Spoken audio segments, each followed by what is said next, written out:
Hey everyone, it's time for another trail running video.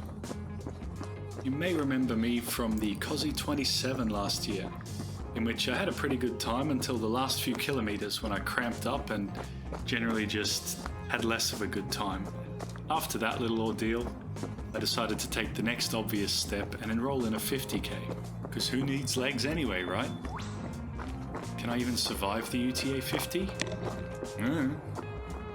Let's find out together as I attempt my first ultramarathon. So the UTA50 does have a mandatory gear list, as do most trail races. There's no pre-race mandatory gear check like there is in the longer distance, but apparently they do spot checks, so better have all the gear. I don't want to run 50Ks only to be like disqualified after the event because I didn't have like an emergency space blanket or something like that. So better check the gear list. Okay, gear check. So I have 2 liters worth of water containers. Probably won't use this one, but you have to have 2 liters, so there it is. Quite an array of food here. Some just tasty little things. Shot blocks, chocolate, and then a bunch of these cramp fix shots. Be nice if I didn't need them, but I suspect that I will. Emergency space blanket, compression bandage, and rubbish bag, Ziploc you need to have. Lightweight rain jacket, high vis, so this is mandatory if you're running at night, so like after 6 p.m. or something. Likewise, head torch, hope I won't need that. Dry sack to keep this other gear dry. I've got a buff, you have to have a buff or a beanie, so that. And then I've got a merino top. It's not the most lightweight thing, but it'll do. You need to have a thermal top for the 50k. Also, obviously a pack to carry it in. And I'm taking the running poles because I need every bit of help I can get. What else? I have a whistle on my pack and I have a compass on my watch, so covered those things off. And I think that's everything. Fresh kicks. Well, 7-kilometer-old kicks. Wasn't sure if my current shoes were going to make it through this one since they're starting to get a few holes. Last minute purchase, same shoes as before, the On Cloud Ultra they're called. On clearance because they're the old model, but they fit me just fine and they'll do great.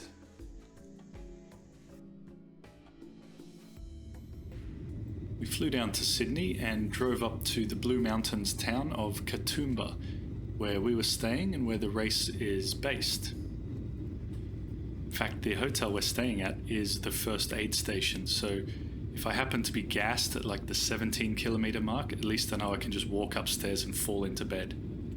But whatever, that'll be a tomorrow problem.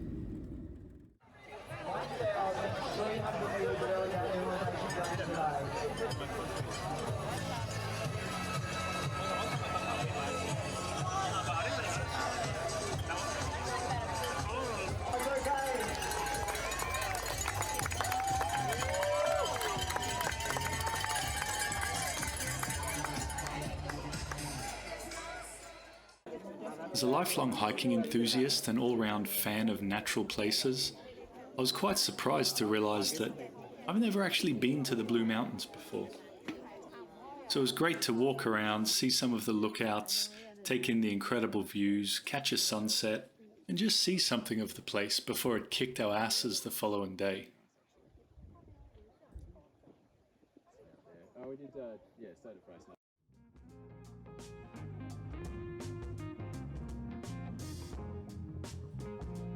The UTA50 is definitely a course of 2 halves. Actually more like 3 halves, or whatever. The first half of the course starts with a little 5-kilometer out and back along a beautiful ridgeline, before coming back through the race precinct and into town. You then alternate between suburban streets and little bits of trail, After our hotel, the course continues around the rim via a series of gorgeous hiking trails before a long descent into the valley after the second checkpoint. The third half consists of a seemingly endless climb back up to the rim, culminating in the so-called giant stairway, so you can imagine how fun that is. The course finishes with a run or a stagger back around the rim to Scenic World for the start-finish line. Making it happen. Good work, Chef. Have a great day out. Well done. Got the headphones on. That's a good way to keep run squats. Get the high fives. Nice work, everyone. Look at this weight. Oh, it's still coming. So many people training on the challenge. Yeah.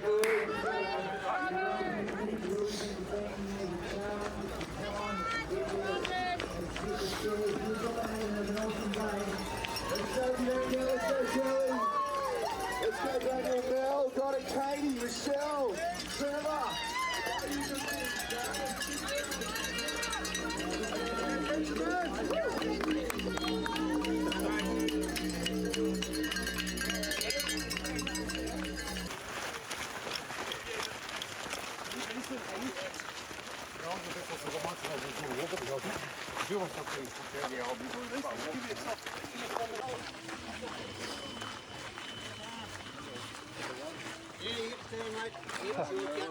Good one.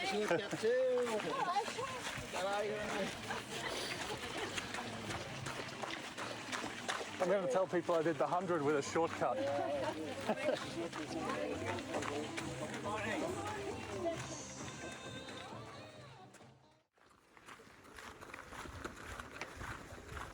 The strategy I'd adopted for this race is a pretty common one. I was going to run the downhills, walk the uphills, and sort of play it by ear on the flats. More realistically though, I was going to go out slow, maintain a slow pace through the middle of the course, and then finish slow.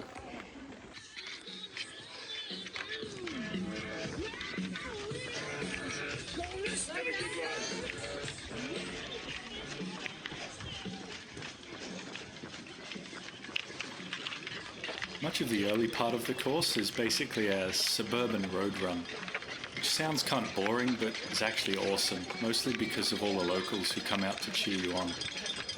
It's so awesome. Thank you to everyone who came out because it really helps, and I really think the atmosphere was one of the best parts of this race.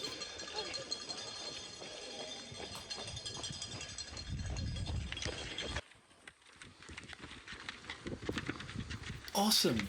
It's time to leave the road behind and hit the trails. Can't wait to see myself just gliding along through these well-groomed forest trails and oh no, that's right. That's right. Here's where we wait. And here's where we wait some more. Such is the plight of the mid-pack runner. On the bright side though, at least we just get to chill out and rest a little bit.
Will do.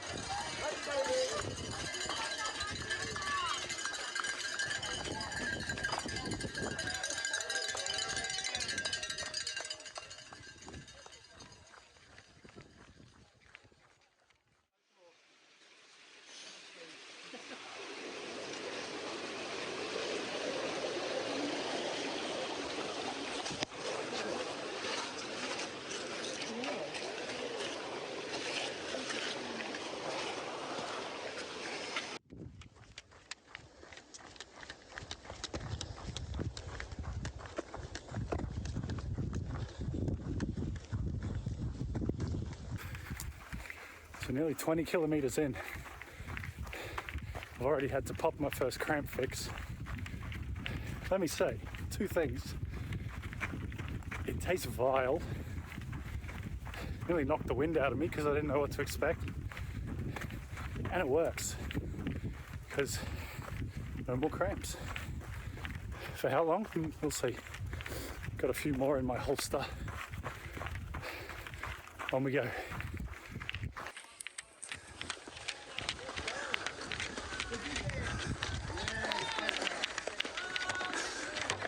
Yes, Benjamin. Yes, big push, big push. Thanks, mate. Let's go, buddy. Go, Bonnie!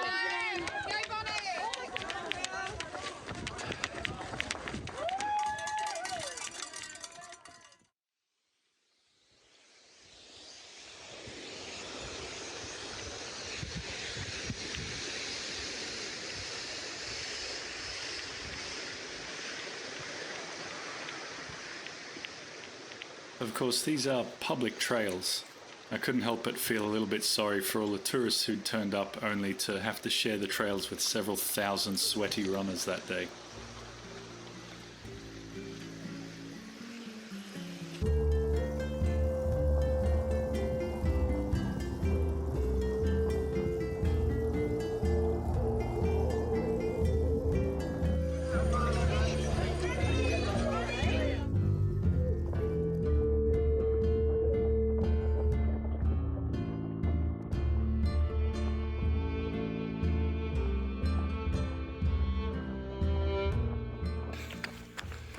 "28 kilometers in, feeling pretty good out of the second aid station at QVH, which is handy because if you're not feeling good after you leave the aid station, you're in trouble. It's a downhill bit, so just coasting along, easy pace, saving myself for the inevitable climb back up later in the day. Yeah, so as you may know, an extended downhill section sounds awesome until you actually have to do it. If I had to sum up this section with just one word, it would be relentless.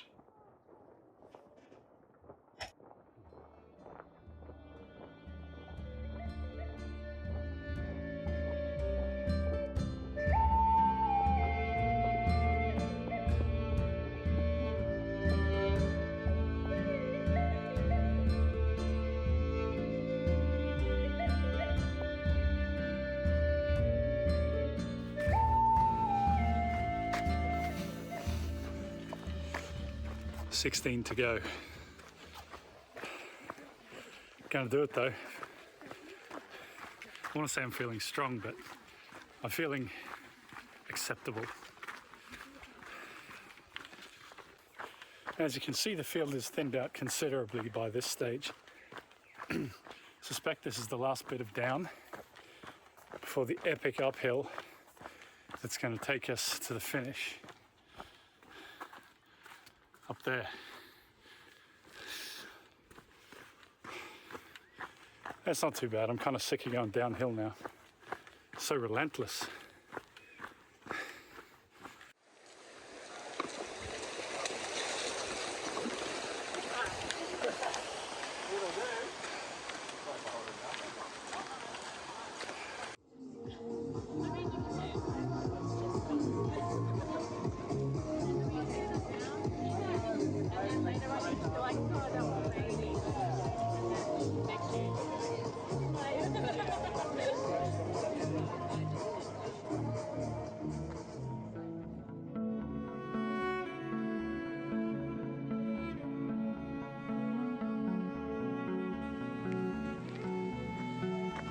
I knew that from the water point onwards, the trail was all uphill.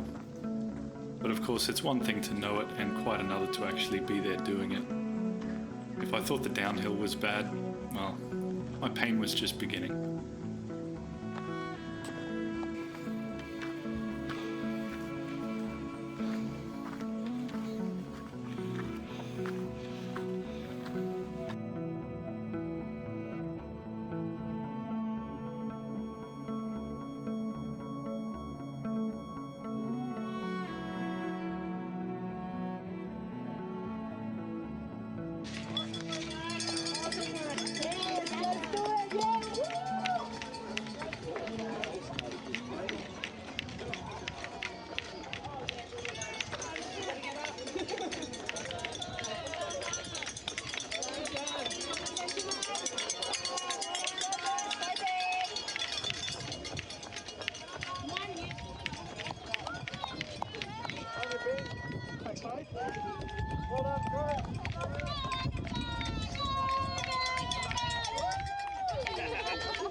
2 Ks to go, and my legs just started cramping up again. Some lad was kind enough to give me a couple of salt tablets to hopefully see me through. It's not even hilly anymore, but I think that staircase just killed my legs. Whew. All right, 2 Ks to go. Got across the line in good form, as always. See you there.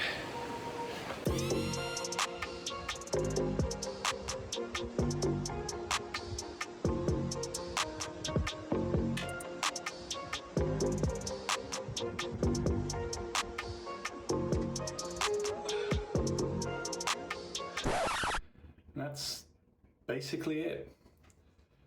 50 kilometers is a long way and it's hard, but no matter how painful it is, as long as you can keep moving, there's always that light at the end of the tunnel, right? The finish. Those last couple of moments when you actually realize, I've done it. Round that last bend into the chute, the crowd's going crazy, even for a slowpoke like me. And you just get that minute where you get to bask in the glory of actually finishing the thing. So yeah, I forgot to record that bit. Just gonna have to take my word for it though. It was lit. In fact, it felt a lot like this. And now here's the actual only bit of footage that I have, thanks to my wife.